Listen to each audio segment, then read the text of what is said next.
Американскиот претседател Џо Бајден вети дополнителна помош од половина милиарда долари за време на одбележувањето на една година од руската инвазија и рече дека поддршката за Украина ќе продолжи.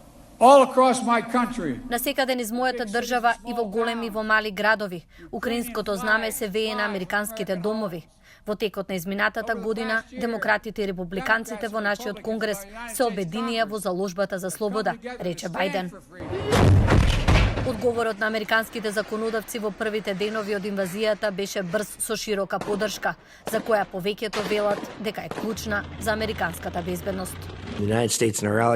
И сати нашите сојузници ширум светот брзо дојдоа до консензус дека треба да ја поддржиме одбраната на Украина и нејзиниот народ, територија и начин на живот од руската агресија, рече републиканскиот сенатор Џејмс Риш. Конгресот досега го испрати најголемиот пакет помош за странски конфликт по американската војна во Ирак. Тоа е нешто невообичаено во американската историја, рече Мет Гласман од Универзитетот Џорџтаун. Водечките сенатори за надворешна политика велат дека исходот од војната во Украина ќе има последици врз американската политика со децении.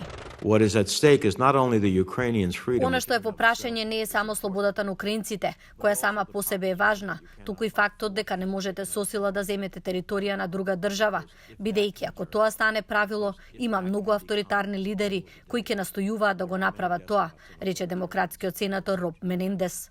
Но сепак една година подоцна, јавната поддршка во САД се чини дека омекнува. Според анкетата на Associated Press овој месец, 48% од американците се за испраќање оружје, што е помалку 60% кои дале поддршка во мај минатата година. Од Гласот на Америка на македонски јазик во Вашингтон, Милена Ѓоргиевска.